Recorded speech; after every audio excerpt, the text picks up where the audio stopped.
We have just finished our study of the four Gospels, and as you are aware, the four Gospels are like tadpoles, big head, long tails. They're mainly about Passion Week. They're not really biographies trying to fill in everything.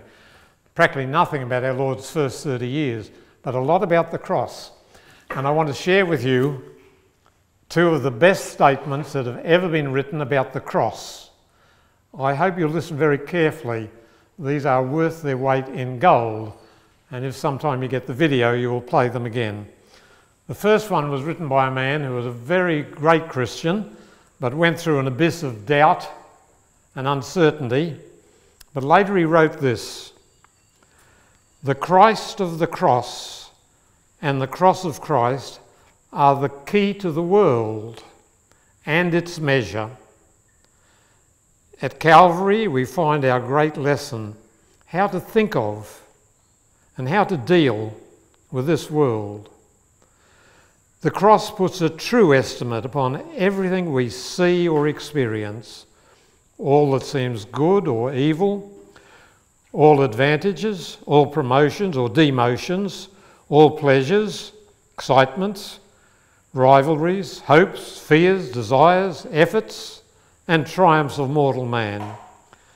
It gives a meaning to the various shifting experiences of life, its trials, temptations, and sufferings. It brings together and makes consistent all that seems discordant and aimless. The cross teaches us how to live, how to use this world, what to expect, desire, hope. It is the tone into which all the sirens of the world's music are ultimately to be resolved. It is a superficial view to say that this life is made for pleasure. To those who look under the surface, it tells a different tale. The cross teaches the very same lesson that the world teaches to those who live long in it, who have much experience of it, who know it. The surface of the world is only bright, but the cross is sorrowful. But truth is not on the surface of things, but in the depths. Let us not trust the world. Let us not give our hearts to it. Let us not begin with it. Let us begin with faith, with Christ. They alone are truly able to enjoy this world, who begin with the world unseen. They alone can truly feast who have first fasted. They alone can use the world who've learned not to abuse it. They alone inherit it who take it as a shadow of the world to come, and who for the world to come relinquish it." Now a brief one from a woman of equal maturity, the other side of the world. "Under and around the cross, that immortal pillar, sin shall never revive, nor error obtain control.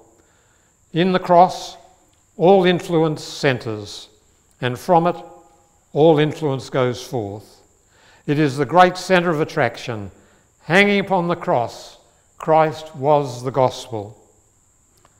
This is our message, our argument, our doctrine, our warning to the impenitent, our encouragement for the sorrowing, the hope of every believer. In the cross, the law and the gospel can be presented as a perfect whole. Only here were God's holiness and love equally displayed. To remove the cross from the Christian would be like blotting the sun from the sky. They're the best quotations I've ever seen on the cross.